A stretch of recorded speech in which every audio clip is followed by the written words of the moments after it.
Ada kisah yang sangat menarik. Ini tersambung ya, silsilah kisah-kisah ini. Dulu di era-era tahun 90-an itu sangat viral kisah ini.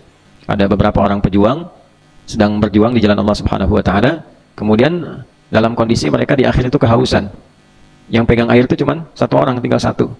Lalu dia melihat saudaranya lebih membutuhkan daripada dia, haus, padahal sama-sama haus, kan? Jadi kalau digambarkan di sini ada 4 orang lah kurang lebih, 1, 2, 3, 4. Yang di samping ini melihat ketika dia kehausan, akhirnya dia berikan air itu yang di tangan dia untuk satu porsi itu kepada temannya. Kamu duluan dengan saudaraku, kan? Begitu yang satu mau minum, di sampingnya pun merasa kehausan, ya, dan mengiba gitu untuk bisa minum. Jadi begitu dia mau minum, dia melihat itu, dia berikan lagi. Ya, ini psikologi ya. Kalau kita mau minum terus di samping melihat ada yang pengen minum dan haus betul, sebagian dari haus kita hilang sebetulnya. Sebagian dari haus kita walaupun tetap haus, ya kan? Nah, inilah sebabnya kenapa kita mesti melihat kepada yang paling bawah untuk menimbulkan syukur. Jadi kalau kita punya 1000, ya, lihat kepada yang 500. Kalau lihat ke atas itu ingin selalu merasa nambah dan selalu merasa kurang.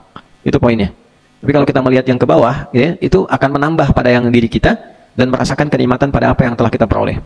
Lalu yang ketiga ini begitu akan minum, ya kan? Dia pun melihat yang keempat tuh haus, ya.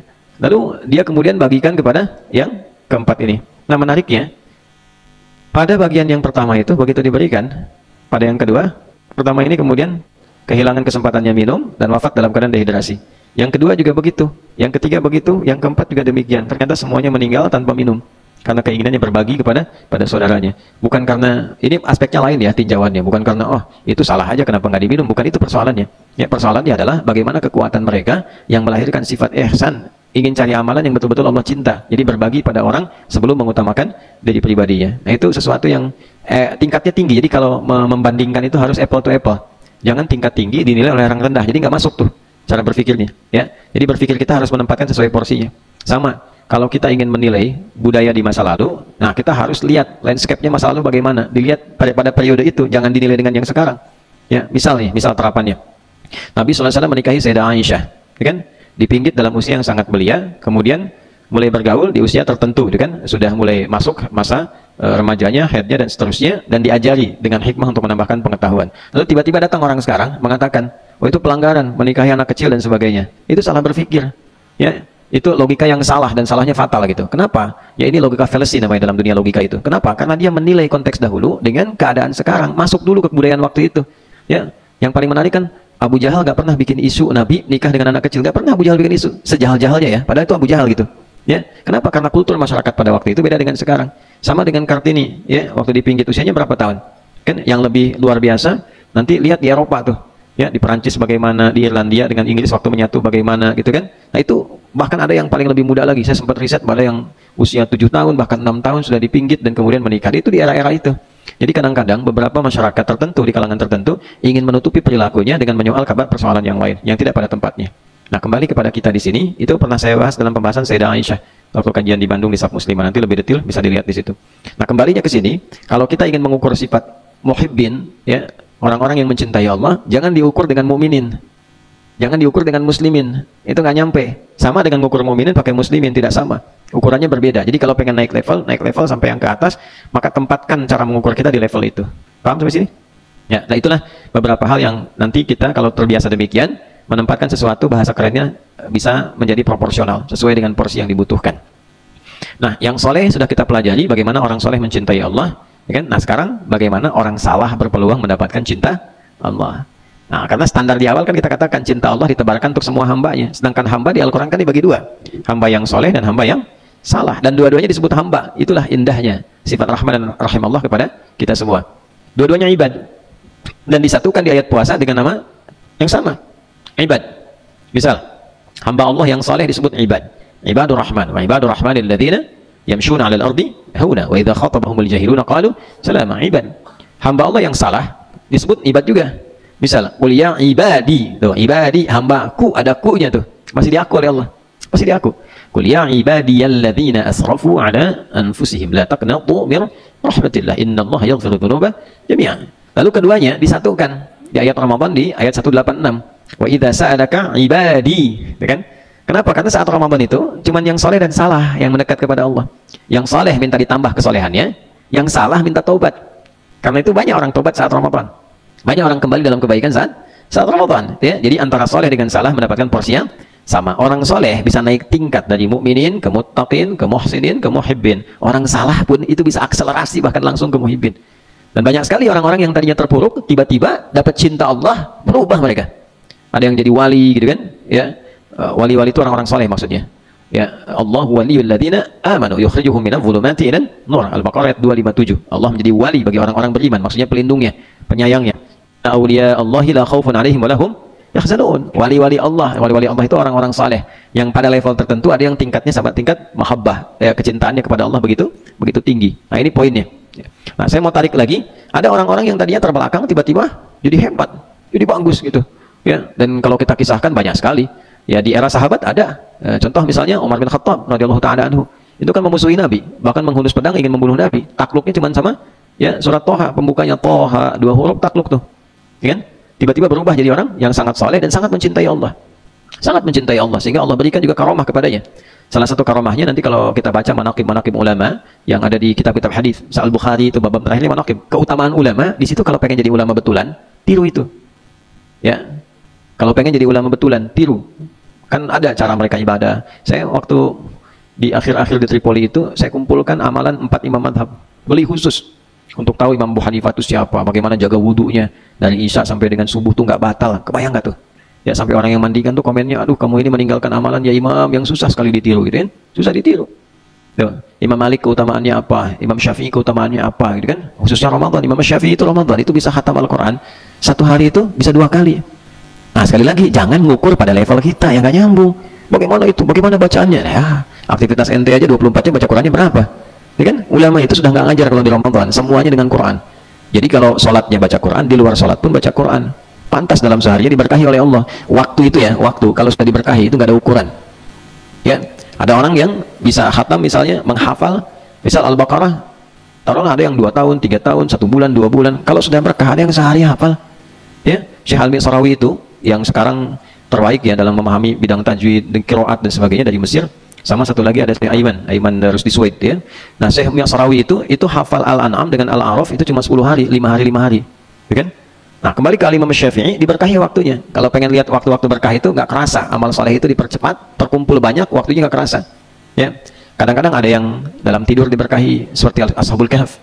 309 tahun kok kayak baru kemarin tidur gitu. Ya. Nah, itulah waktu-waktu yang berkah. Ada beberapa kalangan-kalangan tuh demikian adanya. Jadi menilainya itu levelnya naikin dulu sama kita sehingga merasakan kenikmatannya baru komen. Ya, kalau belum sampai ke level itu nggak terasa. Nah, Umar bin Khattab diberikan oleh Allah di antara karamahnya adalah sebagai pemimpin itu bisa memberikan arahan pada prajurit dalam jarak yang cukup jauh.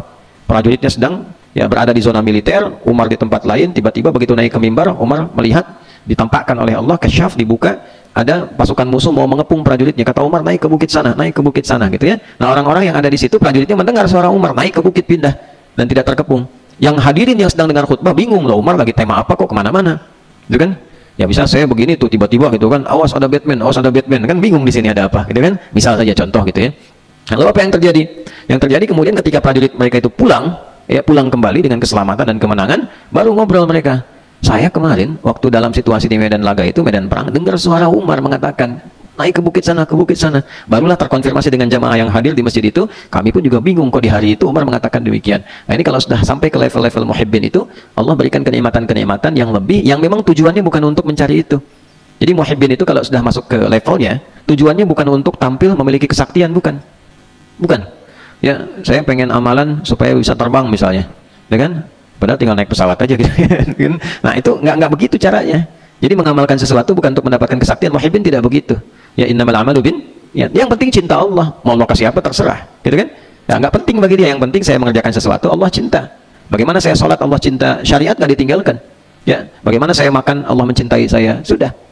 Nah, jadi kalau sudah pada level-level demikian, masya Allah banyak doa-doa yang terkabul.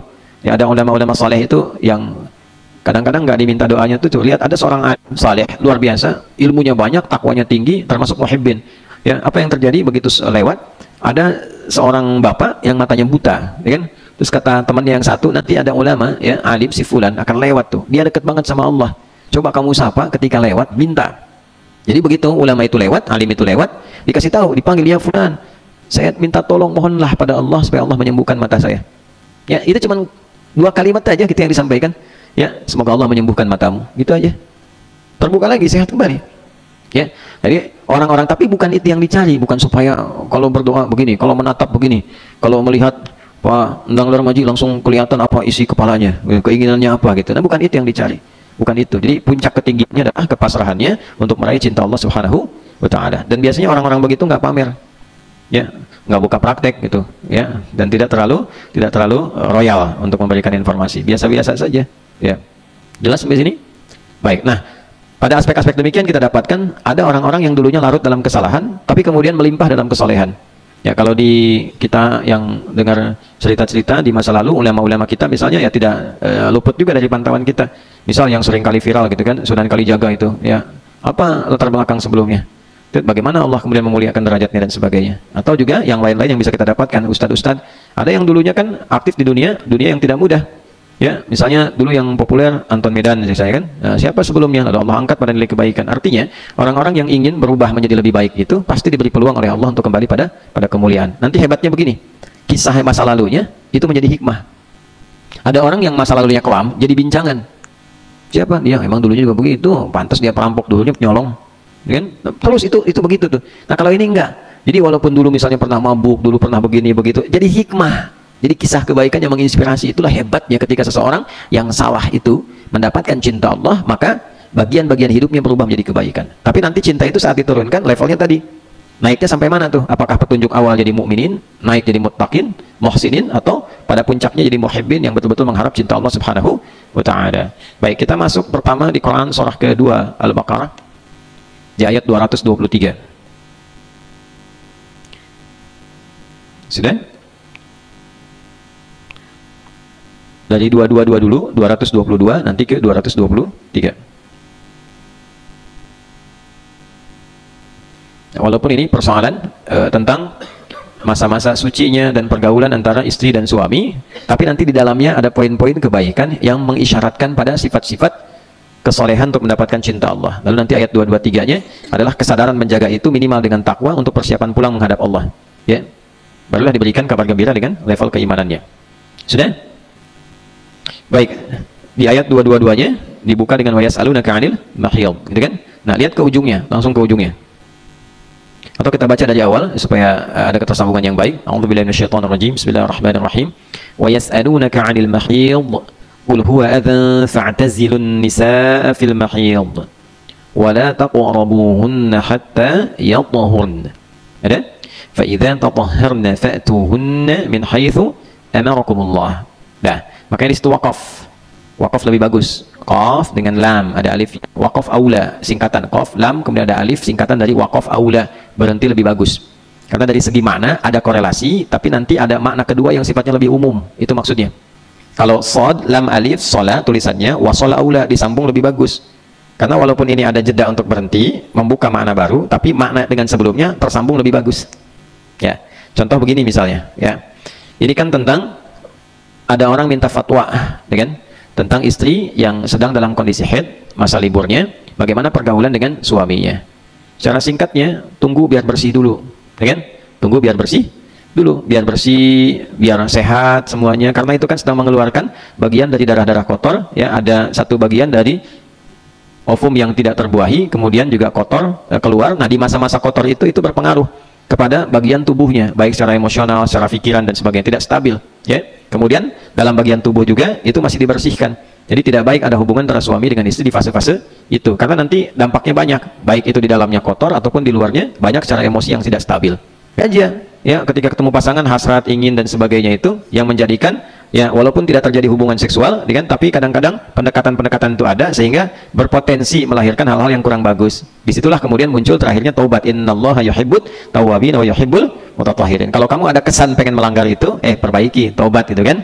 Nah, dan juga Allah senang orang yang senang menyucikan diri. Jadi istri menyucikan diri, kita pun menyucikan jiwa. Sama-sama menjaga keadaan itu. Kalau ada kondisi terprovokasi oleh setan, hadirkan sikap taubat supaya mendapatkan nilai kebaikan di sisi Allah. Itu makna ketersambungannya. Tapi ujung ayat ini ketika ada waqaf aula, qa, kemudian lam dan alif, ada nggak di atasnya? Itu kan qaf, lam dan alif kan? Ya kan? Waqaf aula tuh di situ itu. Maksudnya apa? Bagian terakhir ini itu membuka makna baru yang sifatnya umum. Al-ibaratu bi umumil lafdhi la bi khususis sababi. Hukum itu diambil dari kadar keumuman lafadznya, tidak diambil dari kekhususan sebabnya. Jadi bagian kedua, paragraf kedua di bagian ayat ini menunjukkan pada satu hukum yang baru, yang penting nilainya, yang tidak terkorelasi langsung dengan paragraf sebelumnya di ayat dimaksud. Paham nggak sampai sini? Nah, apa hukum barunya? Lihat kalimatnya, innallaha yuhibbut tawwabin. Ini poinnya. Ya kan? Inna, sekali lagi sering kita sampaikan, harfu nasbin wa taukidin tansibul isma wa tarfa'ul khabara mabniyun 'alal fathi la mahalla lahu minal i'rab. Tuh ya. Jadi nanti kalau mau niru apalin tuh.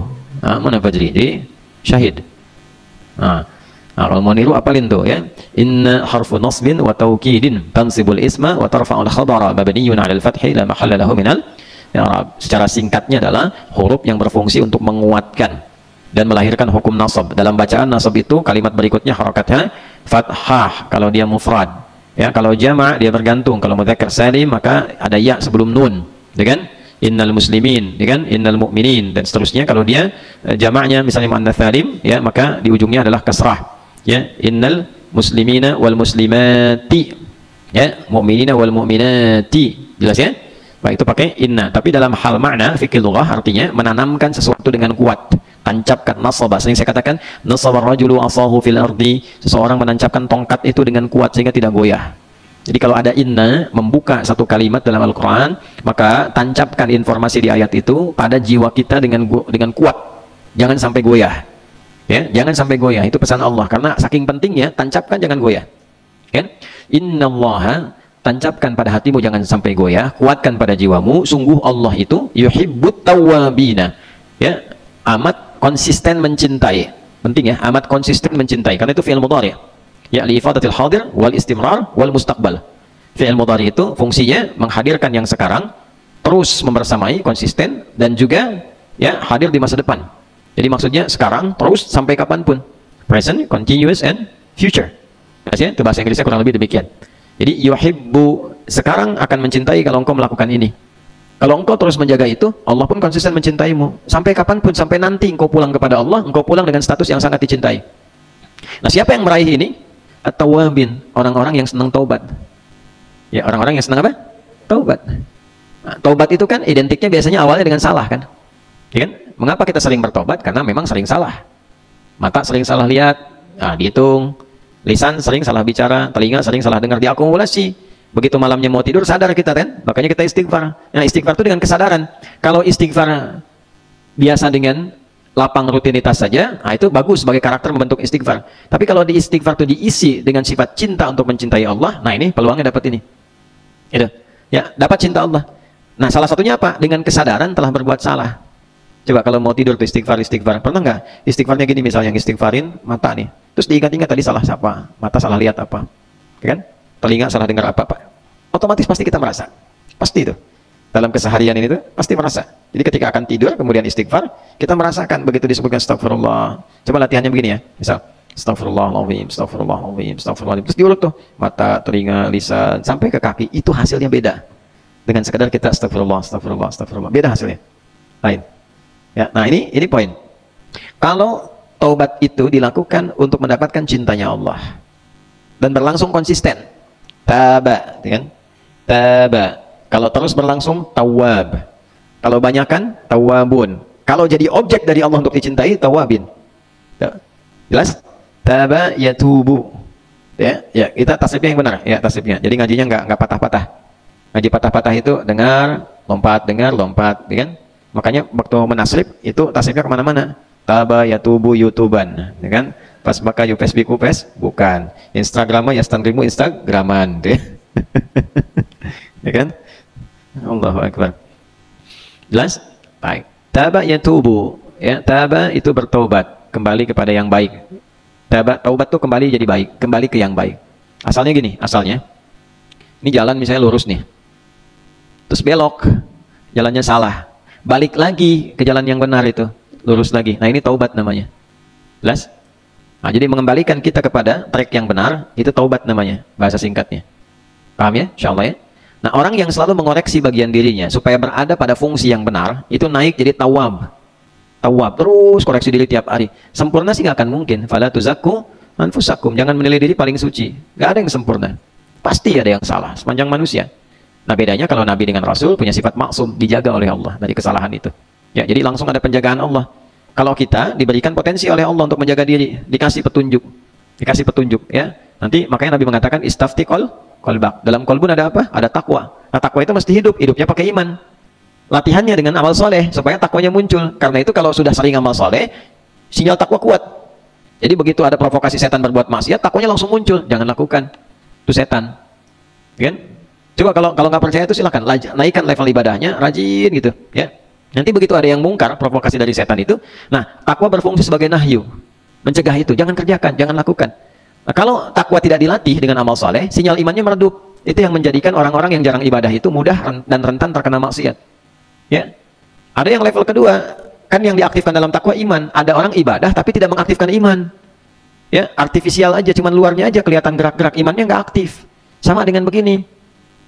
Halo, apa kabarnya di sana? Masya Allah, sehat-sehat ya. Padahal sinyalnya nggak ada. Nyambung nggak? Handphonenya nyala, sinyal nggak ada. Bisa terkoneksi nggak? Enggak, cuman gaya aja seperti orang nelpon. Pencet-pencet, ya. Tuh, padahal nggak nyambung apa-apa, cuma lihat foto-foto doang tuh. Ya. Yang lainnya nggak kelihatan. Nah, itulah seperti itu. Jadi iman itu mau naik turun, tergantung kita mendapatkan dan berusaha menghadirkan sinyalnya. Antum kan kalau nelpon nggak ada sinyal, ambil jalan. Entar nih, sinyalnya nggak ada. Kenapa ketika terkoneksi dengan Allah tidak mengaktifkan sinyal? Ya. Tapi jangan juga menggunakan cara-cara yang tidak tepat, bukan waktunya telepon. Ya, paham ya? Nah, jadi itu kondisinya kayak gitu. Jadi kalau kita naikin sinyalnya dengan baik, sinyal takwa keluar, nanti mode pencegahan ada. Mode untuk support juga ada. Yang hebatnya begini, support itu belum waktunya sudah diingatkan. Misal, nanti sholat zuhur siang. Padahal belum zuhur, baru habis subuh, sudah ingat zuhur. Kalau modenya kuat, ya, nanti Idul Fitri besok. Jangan dulu sekarang, ya kan? Jadi ingat tuh. Jadi begitu ada yang misalnya tidak sesuai standar, hatinya langsung berkata, oh ini ada yang kurang tepat gitu. Nanti kurang tepat itu mengimbangi yang tepatnya seperti apa, dan responnya pun bagaimana gitu. Nah, itulah sinyal-sinyal itu yang kita naikkan. Yang paling menarik adalah orang-orang yang ingin bertaubat. Allah diberi peluang, oleh Allah diberi peluang akselerasi percepatan mendapatkan cinta Allah. Bayang nggak tuh? Tadi di awal saya buka dengan kisah-kisah yang sangat luar biasa. Ya, tokoh-tokoh terdahulu banyak, ya, Ibnu Mubarak, kan? Kemudian juga ada Ibnu Dinar dan sebagainya, gitu, Malik bin Dinar. Itu lihat latar belakang sebelumnya mereka siapa? Di zaman-zaman Nabi paling banyak, karena kan hidupnya jahiliyah. Ya, kalau ingin lihat wali-wali terbaik tuh di era Nabi, sahabat-sahabat itu. Jundub bin Junada, kok bisa dari kepala preman pembegal tiba-tiba menjadi penyampai hadis, orang paling soleh di kampungnya pada eranya. Ya, sehingga beliau memviralkan tentang kotanya, kampungnya yang tadinya pembegal berubah jadi pada baik. Atas fadilah apa? Fadilah taubat. Ya, fadilah taubat. Diajarkan oleh Nabi, dibawa pulang, diajarin ilmu taubat. Setelah itu dekatkan diri kepada Allah, tiba-tiba viral, kampungnya berubah jadi baik. Sampai orang tahu nih, kalau dulu kalau lewat Ghifar mesti siapin setoran, kalau enggak habis barang kita. Kalau sekarang, Masya Allah, orang Ghifar, orangnya taat-taat, baik-baik, maka dikenal dengan Al-Ghifari. Nama aslinya Jundub bin Junadah. Ya, Al-Imam An-Nawawi sampai memasukkan itu, ya, hadis-hadis beliau itu, bahkan dalam, ya, di bagian pembuka yang Al-Arba'in itu masuk hadis ke-18 itu kan Jundub bin Junadah. Dan itu hadisnya hadis takwa. Dan seringkali Jundub ini duet dengan Mu'adz bin Jabal dalam periwayatan hadis. Jadi kalau antum belajar sanad-sanad hadis, itu seringkali menemukan duet maut antara, ya, Jundub bin Junadah dengan Mu'adz bin Jabal. Ya, duet maut itu kan artinya kuat, hebat gitu kan, dan seterusnya. Itu sanad-sanadnya itu muttasil dengan baik, isinya pun luar biasa. Dan rata-rata isi-isinya itu pengingat kepada nilai kebaikan. Ya. Haddatsana qala. Perhatikan kalimatnya, ya. An Jundub bin Junadah wa Mu'adz bin Jabal radhiyallahu ta'ala anhuma an Nabi sallallahu alaihi wasallam qala ittaqillaha haitsu ma kunta wa atbi sayyi'atal hasanata tamhuha. Tuh. Bertakwalah engkau kepada Allah dimanapun kau berada, ikutin yang buruk-buruk dengan yang baik, maka engkau berubah menjadi lebih baik. Hadis taubat kan? Hadis taubat. Terus bangun tidur tuh yang alhamdulilladzi ahyana ba'da ma amatana itu riwayatnya Jundub dengan Mu'adz juga berdua. Ya, Jundub bin Junadah, kemudian Mu'adz bin Jabal meriwayatkan hadis dari Nabi tentang bangun tidur. Alhamdulillahilladzi ahyana ba'da ma amatana wa ilaihin nusyur. Jadi kalau Allah ingin berkenan merubah, itu levelnya bisa langsung tinggi. Jadi kalau ingin mendekati Allah karena salah, rumus cepatnya dari Al-Quran tuh coba naikkan level tobatnya ke level cinta, ke level muhibbin. Jadi tobat itu karena cinta Allah. Kan tobat tuh macam-macam kan motivasinya. Tobat tuh satu, ada yang pengen diampuni dosanya. Yang penting dosa diampuni. Ya kan? Itu standar kan? Ya kan? Standar kan? Orang minta ampun kan pengen diampuni, standar kan? Nanti ada ukuran. Bagaimana tahunya diampuni dosa itu. Jelas ya? Yang kedua, ada yang pengen dibimbing jadi baik, pengen berubah. Makanya di Qurannya tabah wa aslaha. Ya, setelah bertobat, berubah jadi baik. Tobat kamu berubah, kan gitu kan? ya kan? Yang kedua itu kan naik berubah, diampuni dosa, jadi berubah. Nah yang ketiga ini yang mahal, Tobat ingin dicintai Allah, karena punya rasa cinta terhadap Allah. Ini yang paling mahal. Ya, ini yang paling mahal. Jadi apapun yang dia kerjakan, nanti kita akan dapat contoh misalnya kasus-kasus dosa-dosa yang kadarnya besar, misal pembunuhan, kan? Misal perzinaan dan seterusnya. Kalau sekarang korupsi, ya kan, dan sebagainya gitu kan. Yang besar-besar lah, kadar-kadar besar yang ancamannya, pasalnya juga tinggi, terus ayatnya juga dengan ancaman yang luar biasa.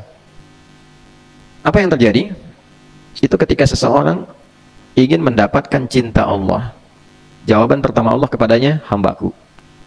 Ya. Apa pertama jawabannya? Hambaku. Ini kalimat itu mahal sekali. Karena kalimat itu kalimat yang menjadikan seseorang, kalau diberikan itu oleh Allah di ujung hayatnya, itu jaminan surga. Ya, misal nih, mau meninggal sedang sakarat, dapat kalimat itu dari Allah, hambaku ibad misalnya, itu sudah jaminan surga. Dari mana dalilnya? Quran surah 89 Al-Fajr ayat 27 sampai 30. Ya ayyatuhan nafsul mutmainnah irji'i ila rabbiki radiyatan mardiyah fadkhuli fi, selanjutnya wadkhuli jannati. Itu. Masuklah engkau dalam golongan ibadi, hamba aku. Ya kan? Lalu ini surga yang akan kau tempati. Nah, ibadi itu siapa aja? Ibadi itu ada orang soleh, meningkat kesolehan, ada orang salah, taubat. Karena dua-duanya disebut ibad. Ya. Ada yang pertama, ya, hamba soleh, tadi yang saya sampaikan, ibadur rahman, amalannya jelas. Ada yang kedua, hamba salah. Nah, kalau pengen cepat dapat status ibad dari Allah, maka cara taubatnya berusaha mencintai Allah sehingga mendapatkan rahmatnya. Rahmat itulah yang menjadikan cinta Allah turun, dosa sebesar apapun hilang. Ya, sepanjang kaitan dengan Allah, ya, nanti dibimbing oleh Allah kalau ada dosa terkait dengan manusia. Nah, rahmat Allah turun, dosa apapun potensi hilang. Itu ada di Quran surah 39 ayat 53. Yang terjemahannya sama Mas Ami udah disampaikan dalam kuldak, kultu mendadak. Ya, kita bacakan ayatnya. Baik ya. Qul ya ibadi. Itu kalau kita wakaf, ibadinya muncul. Viralkan Muhammad SAW, katakan, wahai hamba-hambaku. Tuh. Tadi kan kalimatnya, wahai siapa? Hamba-hambaku. Masih disebut hamba.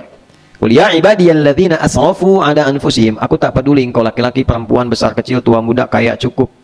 Nah, artinya apa? Ketika menggunakan alladzina, setidaknya kurang lebih 1080 disebutkan dalam Al-Quran, 1080 kali, itu mencakup semua tanpa kecuali. Artinya, jangankan yang biasa-biasa, yang kaya pun bisa maksiat, dan maksiatnya bisa lebih banyak. Ya, jangankan yang tidak punya kedudukan, ya kan? Yang punya kedudukan bisa maksiat.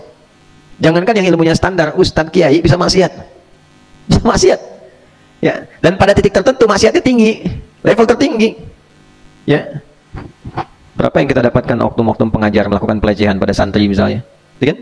Berapa yang kita dengar tiap hari, ya, pejabat yang korupsi, yang menyalahgunakan wewenang misalnya, atau juga ya sama aja dengan masyarakat dan sebagainya. Udah miskin judi, udah miskin mabuk, udah tahu miskin zina juga gitu kan, ya, udah miskin sombong. Ya, kayak sombong aja bermasalah, miskin sombong lebih masalah, ya kan? Tapi selalu ada jalan keluar. Nah, jalan keluar ini bukan berarti dimudah-mudahkan. Maksiat aja dulu, ntar juga ada jalan tobat, gitu kan? Nah, itu tidak tepat. Seseorang yang menyiapkan rencana maksiat itu dosanya berkali lipat dibandingkan dengan orang yang larut tak sengaja dalam maksiat atau terbawa dalam maksiat. Hati-hati, provokasi setan itu demikian tinggi. Qul ya ibadiyalladzina asrafu ala anfusihim. Muhammad firalkan SAW kepada siapapun hambaku dengan semua status duniawinya ketika melakukan maksiat tingkat tinggi, israf. Saya pernah contohkan pertemuan lalu, israf, berlebihan. Udah banyak dosanya. La taqnatu mir rahmatillah. Jangan putus asa dari rahmat Allah. Rahmat di situ cinta Allah. Untuk memberikan kasih, rahmat kan kasih. Kasih itu nggak mungkin muncul tanpa cinta. Ya, rasa cinta dulu baru kasih muncul. Kasih sayang itu kan muncul karena cinta. Kalau nggak cinta nggak ada kasih sayang. Ya, aku mencintaimu, begitu cinta itu muncul baru ada kasih sayang. Mengasihi dan menyayangi. Kalau nggak ada rasa cinta nggak mungkin. Ya, ada habbah dulu baru muncul mahabbah. Hub, ya, hub, mahabbah itu kan ekspresi cinta dengan kasih dan sayang. Kapan munculnya? Ketika ada hub benih cinta, habbah benih-benih yang ditumbuh. Ya, habbah itu tumbuhan yang merambat habbah, ya kan? Ya, kalau dia tumbuhan yang besar itu nawa namanya. Ya, innallaha faliqul habbi wan nawa, ya kan? Di surat Al-An'am itu. Ya, hab itu tumbuhan yang merambat, pohon merambat, ya kan? Kalau nawa pohon besar tumbuh. Nah, kenapa pakai hab turun jadi mahabbah? Karena cinta itu merambat biasanya. Ya, ada tahapan-tahapan. untuk berkasih sayang itu, sehingga merasakan kesempurnaan dalam cinta itu. Nah, sama orang kembali ke Allah pun ada tahapan-tahapan. Itulah indahnya bahasa Quran itu pakai itu. Nah, ketika tahapan itu pada tingkat tertingginya yang turun rahmat Allah Subhanahu wa taala. Ya, kalau sudah turun rahmat, apa yang terjadi? Innallaha yaghfiru dzunuba jami'a. Tanamkan, pakai rumus yang tadi di ilmu nahwunya. Coba tanamkan ke hatimu, jangan goyah, yang paling dalam. Allah akan mengampuni. Yaghfir pakai fi'il mudhari. Kamu jangan pikirin-pikirin lagi yang dulu-dulu. Jangankan yang dulu, sekarang kamu tobat, kamu sekarang diampuni, kamu akan dijaga. Kalau betul-betul mencintaiku, kata Allah, dijaga dari dosa-dosa besar. Yang dulu diampuni semua dosanya. Gitu. Nanti dibimbing.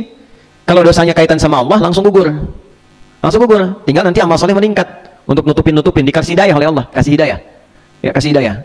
Apa di antara contohnya? Dulu jarang sholat, bahkan gak pernah sholat, tobat.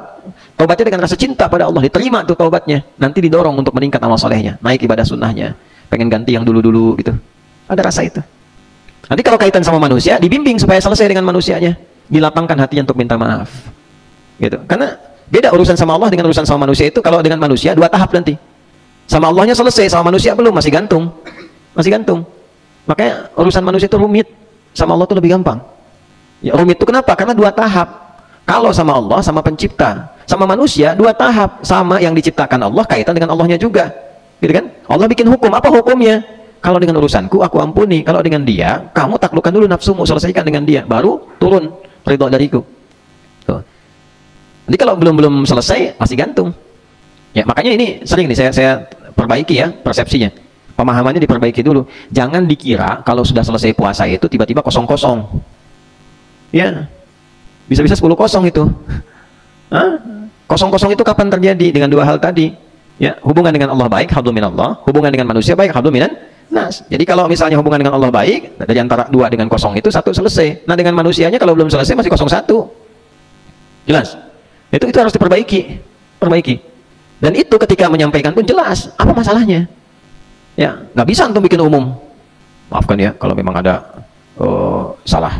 Gitu aja. Ya memang ada. Salahnya apa? Nah, nanti manusianya berapa? Nah, ini makanya jangan main-main kalau bikin dosa kaitan dengan manusia. Hakun adami itu repot. Ya. Manusianya berapa yang terlibat? Pak Dulu misalnya nih. Dulu ada persoalan sama Ipul. Ya kan? Contoh aja, jangan marah ya. Contoh nih, contoh. Nah, Dulu sama Ipul, Pak Dulu sama Ipul ada persoalan nih. Satu misalnya Ipul masalah sama Pak Dulu. Ipul cerita ke temennya. Supernosa misalnya cerita. Amar cerita, Syafiq cerita tuh. Yang ngejelek-jelekin Pak Dulu. Ya, tiba-tiba begini misalnya, Ramadan selesai, pas sholat di masjid yang sama, Ipul dengan Pak Dulu, sholat minta maaf. Aduh maaf Pak, nih kemarin hilaf katanya. Ya kalau hilaf, untunglah ingat sekarang saya juga mungkin ada salahnya. Salaman tuh berdua, 0-0 dua-duanya, tapi antara Ipul dengan Supernosa, dengan Amar, dengan Syafiq belum selesai. Sebelum itu diralat. Tuh, makanya jangan sembarangan pasang status. Apalagi pada aspek yang keliru, belum jelas, sudah ngambil kesimpulan, sudah menyebarkan, sudah bikin gosip, itu ngeralatnya susah. Ya, dan biasanya itu yang paling susah. Kalau Pak Dulu begitu tadi mendapatkan fitnah demikian, itu transferan pahala banyak dari sini tuh, ya piramid itu sampai ke atas tuh. Ya, multi level maksiat, gitu kan? Ini yang tuh maksiat, ini dapat transfer pahalanya. Yang ini dosa, ikut-ikutan, ya kan? Nah itu yang tidak mudah, dan ini yang paling membahagiakan setan. Tertawa aja setan, makin banyak tuh. Ya, ada reseller nih gitu. Setan paling senang kalau yang begitu tuh. Ya, karena cuma sedikit aja kemana-mana akibatnya tuh. Ya, untuk itulah kemudian dikuatkan kembali sifat taubat itu kalau benar. Yang pertama selesaikan dengan serius. Hubungan dengan Allah selesaikan. Kalau ada hubungan dengan manusia, taklukkan diri kita. Karena kalau sudah mampu menaklukkan diri kita, itu lebih mudah mengaturnya. Udah habis itu lapang. Ya, terserah, yang penting kita nyampaikan aja. Kan orang juga kalau kita datang dengan baik-baik, dengan cara yang baik, dengan mengharap rahmat dan ridha Allah, Allah berikan juga petunjuk kepada orang itu untuk tidak bersikap sembarangan. Ya, memang awal-awal datang mungkin kalau dosanya begitu besar, nggak ngenakin. Begitu datang, melihat Aldi mau datang, punya dosa masalah besar, baru ngelihat wajahnya, non siap, saya bukan siapa, saya Aldi. Ini misal kan, udah nggak apa-apa, pelan-pelan. Nah nanti berdoa dulu supaya Allah melembutkan hati orang itu untuk memaafkan, berikan kebaikan, doa dulu. Nah dengan doa itu kemudian bisa ada kelembutan-kelembutan, ada ketenangan. Rabbi syrahli sadri wa yassirli amri wahlul 'uqdatan min lisani yafqahu qawli. Allahumma ftahli futuhal arifin. Buka ya Allah hatiku supaya kitanya arif, ya. Walaupun Mus'ab hatinya arif, gitu ya. Nah, jadi nanti begitu sudah arif, bijak, kita bisa datang lembut. Ya, lembut. Hati udah lembut, ya Latif, ya Latif, ya Latif, kan? Lembutin hati kita tuh, minta sama Allah. Nah, kitanya udah nyaman, bisa datang, tergerak, abis itu tuh lancar. Dan hebatnya, Pak, kayak nggak punya masalah, leplong aja. Leplong. Nanti lawannya, kalau kita mendapat perlakuan kurang baik dari orang, lawannya apa? Al-kafimin al-ghaidha wal 'afina 'anil nas. Balik ke yang kemarin. Nanti urusan kita dengan orang itu ditutup, kitanya lapang aja, nggak kepikiran. Dan kita pun nggak tahu, difitnah, dituduh, dibikinin hoax, kita nggak tahu karena kita banyak pekerjaan yang lain. Hanya fokus pada yang lain saja, sementara orang itu masih sibuk dengan pekerjaannya. Jadi sepanjang belum minta maaf, itu selalu gelisah, kitanya nggak kepikiran, karena persoalan dia belum selesai. Jelas ya? Nah itu. Kemudian utang, jangan disimpulkan kalau berdosa utang lunas. Nah, utang tetap ada, ya kan? Nah, taubat misalnya dari korupsi, gimana tuh membebaskan hartanya? Ada babnya juga, ada babnya sendiri. Ya, pernah mencurinya fisik, ya kan ada dua tuh, curi hati orang dengan curi fisik, ya kan? Oh, istri orang digoda-goda sampai cerai dengan suaminya, balik sama dia, ya kan, curi hati orang tuh, ya kan? Nah, itu juga salah. Cara tobatnya gimana? Islam tuh detail sekali, dan kasus-kasusnya mungkin terjadi. Ya, kemudian apalagi? Ya, pencurian dan seterusnya, ya, dosanya bagaimana, tobatnya bagaimana, terus riba misalnya, tobatnya bagaimana dan seterusnya. Ya, jangan aneh-aneh lah, aneh-aneh. Antum yang riba, Ustadz yang suruh bayarin, kan? Aneh mau hijrah Ustadz, mohon dibantu, kena hutang riba. Ya kita suruh bayarin, kapan kita ceramahnya?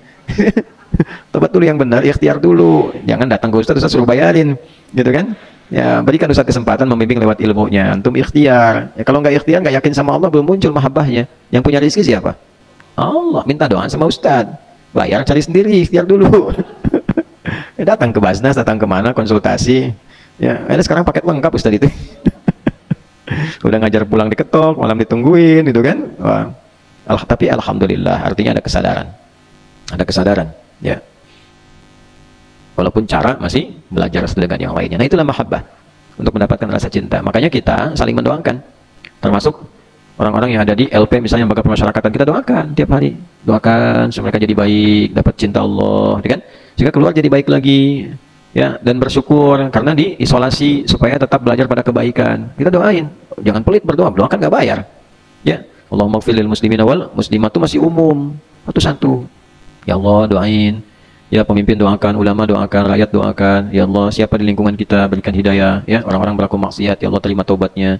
Itu mungkin dari sekian banyak boleh jadi ada satu dua yang sampai saat kita ikhlas sampai beberapa orang balik jadi baik, gitu ya. Nah, kalau kita bersikapnya seperti itu, insya Allah baik. Walaupun selalu akan menghadapi ujian, itu biasa dalam hidup. Kemudian yang terakhir nanti ada bab khusus, ya. Bab khusus ini kasusnya tidak biasa karena jarang terjadi. Kalau yang 3 tadi itu sering kita dapatkan dalam keseharian, yang standar ada, yang soleh ada, yang salah ada. Caranya begitu kalau pengen akselerasi. Nah, bab khusus ini misal contoh bab militer, ada amalan prajurit yang dicintai Allah, itu ada. Jangan dikira biasa-biasa saja, tidak. Ada orang-orang yang hidupnya memilih di karir militer. Saya TNI itu ya. Nah, kemudian ada yang bagian keamanan, Kamtibmas, polisi dan sebagainya gitu. Itu ada zikir-zikir tertentu yang mendekatkan dia kepada Allah, dan ada amalan yang ketika dikerjakan cinta Allah diturunkan. Ya. Nah, ada zikir saat operasi, begitu mau operasi, mau berangkat, ya, tuntutan militer ada zikirnya juga. Ketika itu dibacakan, keluarga dijaga supaya tenang oleh Allah. Kesejahteraannya dijamin. Ya, kesejahteraan. Makanya di dalam fikih Islam, orang-orang yang sudah mengenakan seragam perjuangan itu nggak boleh mikirin kesejahteraan lagi. Negara harus hadir memberikan kesejahteraan, karena udah nggak sempat ke yang lain. Dia mencurahkan pikiran, tenaga, bahkan jiwanya demi menjaga keamanan di wilayahnya. Itu nggak boleh mikirin kesejahteraan lagi. Ya, di era-era dulu Islam, terutama waktu semakin maritim kuat di era Utsman bin Affan itu, itu gaji paling besar itu tentara, di antaranya. Dan Nabi itu mensupport perjuangan tinggi. Jadi kalau mau berangkat itu, siapa yang mau menyiapkan kudanya, siapa menyiapkan, itu semua berlomba. Lomba para saudagar itu justru menyiapkan harta mereka untuk mensupport, bukan supaya di-backingi usahanya jalan, bukan, supaya gimana caranya mereka itu bisa berjuang dengan baik. Jadi jangan sampai mau berangkat ke medan militer, tiba-tiba istrinya WA, Mas ini beras habis gitu, bingung tuh. Ya udah mau nembak, WA datang, beras habis tuh kan, video call kena, kan repot. Ya makanya negara mesti hadir, apalagi kalau udah dilarang, nggak boleh berbisnis, nggak boleh ini, terus sejahteranya bagaimana? Gajinya naikin, tolong pemerintah tuh, tentara kita, gajinya naikin. Ya sejahtera, sehingga dengan sejahtera itu nyaman, hidupnya tenang, enak. Itu dalam Islam begitu, ya. Nah itu kita mesti hadir. Ya ulama-ulama doain bersamai tentara, polisi semua tuh naikin supaya nyaman. Jadi kalau lihat Pak Duloh di jalan itu, melanggar, diingatkan, Pak jangan melanggar lagi ya. Ini nggak boleh lewat sini. Pak Duloh juga jangan ngeluarin 100.000. Wah 100.000, ya, nggak jadi ya udah 100 juta misalnya dikasih 100.000, nggak level. Kata sejahtera, gitu. Yang keluar juga begitu. Kita mampu kok insya Allah, tambang kita banyak. Ya mineral kita banyak, masa nggak ada 1, 2, 3 tambang untuk kesejahteraan ya para prajurit, kesejahteraan para polisi, kemudian PNS yang lain, guru-guru tuh. Nah, baru kemudian semua level-level yang sama. Insya Allah kalau semuanya baik-baik dengan cara yang baik, insya Allah semua baik. Ya, nanti ketika dikenakan niatkan ibadah. Makanya di surat Al-Kahf itu ada orang pakai baju hijau-hijau masuk ke dalam surga riang gembira, pakai gelang-gelang emas, wa yalbasuna libasan khudra. Pakai baju hijau-hijau itu. Ulama kita tuh dulu waktu ya sama-sama dia melahirkan, membina, kemudian mendampingi, itu detil sekali itu. Detil sekali. Di dunianya terhormat, di akhiratnya mulia. Itu. Tapi semua mesti kembali kepada nilai kebaikan. Nah, kalau sudah begitu, zikirnya apa? Di surat As-Saff untuk mendapatkan cinta Allah. Kalau ada tugas-tugas gitu di aspek militer, bagaimana caranya berjuang cinta Allah dapat? Ya. Nah, itu ada di surat As-Saff. Saff, barisan yang kuat, yang kokoh. Jadi pasukan yang kuat, yang kokoh, yang rapi. Di ayat keempat, coba halaman 551. Paling kanan tuh sebelah bawah, ayat keempat. Innallah yuhibbu tuh. Yuhibbul ladzina yuqatiluna fi sabilihi shaffa ka'annahum bunyanun marsus. 551 betul nggak? Paling kanan. Ya, nah ayat 4 tuh. Innallaha yuhibbul ladzina yuqatiluna fi sabilihi shaffa ka'annahum bunyanun marsus. Allah sangat mencintai. Pakai fi'il mudhari. Alladzina yuqatiluna, orang-orang yang berjuang. Juang qital di sini dalam medan perang, dalam militer. Perjuangan menjaga supaya aman, tenang, masyarakat tentram. Makanya ibadahnya bisa enak. Itu ada di surat Quraisy. Li'ilafi Quraisy, ilafihim rihlatasyita yuwasif. Falyabudu rabb hadzal bait alladzi atamahum min ju'. Stabilitas ekonomi. Negara itu bisa tenang rakyatnya kalau nggak lapar. Yang penting nggak lapar. Kalau lapar pasti kriminal. Maksiat, pengen nyuri, pengen ngerampok, asalnya karena lapar. Makanya gimana caranya? Ekonomi stabil. Itu teori pertama, dasar bernegara. Ada beberapa pilar di Al-Quran. Pilar spiritual, pilar ekonomi, nanti pilar fisikal. Ya, yang satu itu pilar spiritual dulu. Spiritual itu penting, paling kuat berketuhanan. Dasar kita, ketuhanan yang Maha Esa. Mesti ada ketuhanan. Ketuhanan itu kalau punya Tuhan, punya nilai-nilai berketuhanan, nanti nilai spiritual kuat. Walaupun lapar, tetap emosi stabil. Fisik tetap kuat. Itu kita lapar sekarang puasa. Main bola, kuat aja. Ya. Dulu militer, waktu aksi militer perang Badar kan Ramadan. Kita waktu proklamasi Ramadan, 9 Ramadan. Jangan lupa. Ya, jangan lupa itu. Nah, kemudian yang terjadi apa? Orang-orang yang saat lapar itu emosi juga stabil. Ketika dia apa? Spiritualnya meningkat. Begitu spiritual meningkat kan ada kesabaran. Sabar. Mau makan? Sabar. Habis maghrib. Mau minum? Sabar. Habis maghrib. Istri, suami, dan nikah? Sabar. Habis maghrib. Habis isya sana tarawih. Habis maghrib. Ah, Pak Dulong ini ada aja nih. Dulong. Habis maghrib. Aduh. Sabar, latihan. Sabar. Zik. Sabar. Kuliah dulu. Lulus dulu. Sabar. Anak orang mau diwisuda, diri sendiri wisuda aja belum. Nah, sabar. Tonton tuh sama calonnya tuh. Ya, nah, Jackie Chan lulus dulu. Ya, kita pemirsa di sini lengkap semua ya. Keponakan Jackie Chan ada sini ya, Supernosa ada, apalagi tuh ya, wali kota juga ada sini. Alhamdulillah ya. Lengkap lah. Pokoknya kita itikaf tuh waktunya ibadah khusyuk, bahagia, tapi tidak menurunkan marwah, kan? Tidak bohong, tidak dusta. Yang penting kita saling menghormati, membahagiakan, dan kita betul fokus dalam ibadah. Balik seperti tadi. Innallaha, pakai inna lagi, ini semua pakai inna semua tuh. Nah, prajurit baca ayat ini, wah itu bangganya luar biasa. Pakai seragam, siap, tancapkan pada hatimu yang paling dalam, jangan goyah. Nah, apa itu? Innallaha yuhibbul ladzina yuqatiluna fi sabilihi shaffa. Ketika engkau akan berangkat membawa misi, tanamkan pada jiwamu yang paling kuat, aku mencintaimu, kata Allah. Kapan cinta itu diberikan? Ketika semua operasi yang akan dilakukan itu dilakukan dengan shaffa. Rapi, kompak, terukur, saling menolong, saling membantu, dan diniatkan untuk mencintai Allah. Itu bedanya. Gitu. Menaati Allah. Yang muslim itu begitu. Nanti bonusnya itu operasi tuntas, selesai. Bonus itu. Ya. Kalau tahap tertinggi, yang paling tinggi, para sahabat itu kalau udah waktu-waktunya berjuang, itu saya ilustrasikan begini ya. Ada baru pulang nih. Begitu baru pulang, nyampe rumah, udah lama, berbulan-bulan, istri udah nyambut, ya, semua udah mandi, udah mau makan, lagi ngobrol begini, baru datang. Tiba-tiba ada panggilan. Nada munadin lil jihad, panggilan ada operasi militer berikutnya, jihad. Itu langsung pamit sama istrinya. Mah, panggilan Allah tiba, papa pamit dulu ya. Oh, sin tuh kalau dalam posisi begitu gimana kamu tuh? Baru pulang operasi, sambut istri gitu kan, tiba-tiba ada panggilan, berangkat sekarang gitu kan, bilang sama istri, mah papa ada panggilan dulu ya. Gimana tuh? Pul gimana tuh Pul tuh? Ya, udah itikaf di sini, pulang ke rumah, tiba-tiba saya telepon, Pul merapat, gimana tuh? Istrinya gimana tuh? Tarbiyah dulu. Istrinya ditarbiyah. Ya, supaya nggak ada keluhan. Apa istrinya? Berangkat deh bang. Bismillah. Kalau kita nggak ketemu di dunia, ketemu di surga. Masya Allah. Ntar dulu baru nyampe. Itu kan tarbiyahnya nggak jalan. Karena ini disampaikan dan tahu tujuan hidup. Nah, makanya bagi orang-orang demikian, hidup kembali tugas hidup lagi itu bonus. Gitu, bonus. Makanya keberaniannya tinggi karena merasa ada kehidupan. Bukan kematian, ada kehidupan. Itu sempurna tugas. Ya. Jadi begitu sudah dilakukan, nah sofa. Ya, sofa itu yang terukur, strateginya bagus, rapi, mitigasinya bagus, saling menolong satu dengan yang lain. Jadi, kalau ada yang sulit, yang lain dibantu. Ya kan? Jiwa kursanya tinggi. Nah, niatnya untuk ibadah, itulah keluar resolusi jihad dulu begitu.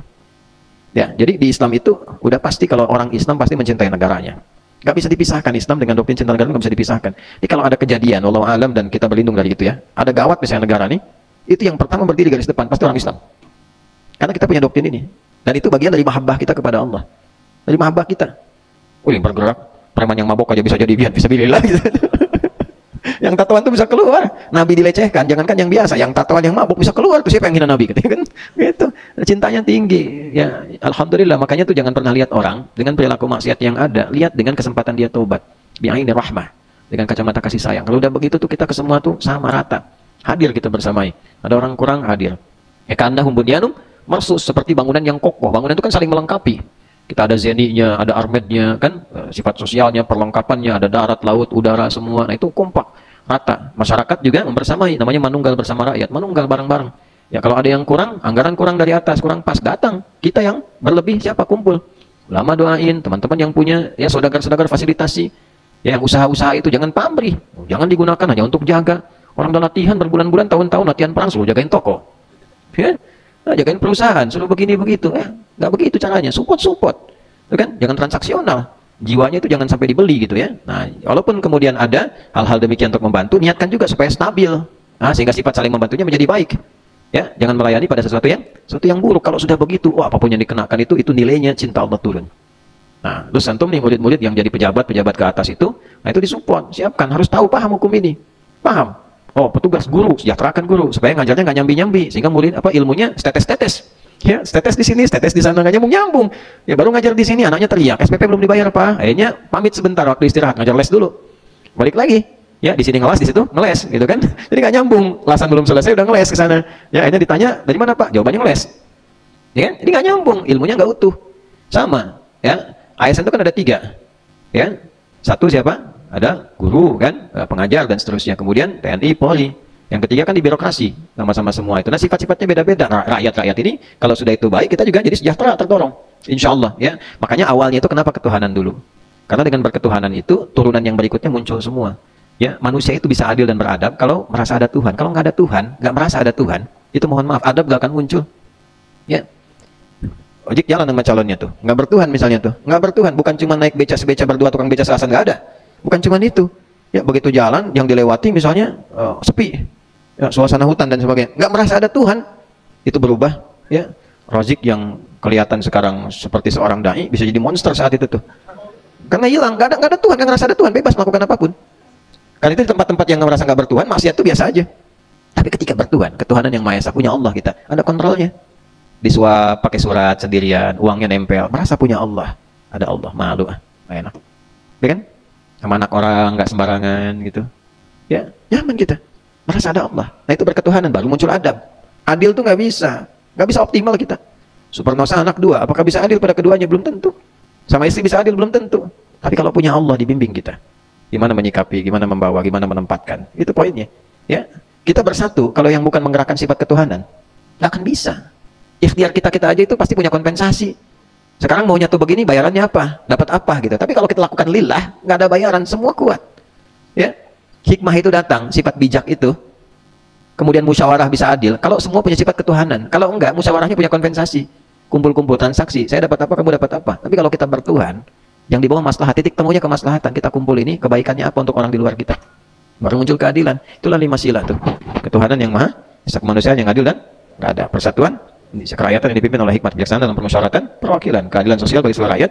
Ini sana ngajinya total. Kalau itu bisa kita lakukan dengan baik, itu jalan. Nah, itu kasus-kasus. Jadi ada beberapa segmen-segmen tertentu yang mendapatkan cinta Allah. Nah, nanti di lain itu ada bakti pada orang tua, hubungan orang tua dengan anak, hubungan suami dengan istri, hubungan guru dengan murid. Jangan dikira biasa-biasa saja. Ya, kalau saya mengajar, melakukan karena cinta kepada Allah, itu dapat sesuatu. Anda pun belajar menghormati guru dengan cinta kepada Allah, bukan karena faktor gurunya. Faktor cintanya kepada Allah, yang Allah titipkan pengetahuan kepadanya, titipkan misalnya contoh darinya, lalu kita mencintai Allah dengan cara misalnya bersikap baik kepada guru, itu dapatnya beda. Antum lihat ya, ulama-ulama kita yang hebat-hebat dari dulu sampai sekarang, bagaimana adab mereka kepada guru itu dan niatnya apa. Saya selalu sering berikan contoh Imam Nawawi Al-Bantani, karena kita di Banten nih. Imam Nawawi Al-Bantani itu betul-betul mencintai Allah dalam pencarian ilmunya, sehingga ketika mau berangkat itu yang diinginkan Allah apa? Kan ilmu, bukan aib. Maka beliau selalu membawa harta tertentu di sakunya untuk sedekah sebelum berangkat ke majlis. Sedekah, infak, bagian orang dengan niat apa? Nggak pengen lihat aib gurunya. Karena namanya manusia pasti punya aib. Ya. Jadi sibuknya apa? Dengan ilmu, akhirnya berkah. Nggak pernah tahu aib gurunya. Ya, bukan berarti lihat gak lihat, dengar gak dengar, tapi nggak pernah peduli dengan itu, ditutup, dihijab oleh Allah. Sehingga dengan itu semua biasa aja yang kelihatan baik.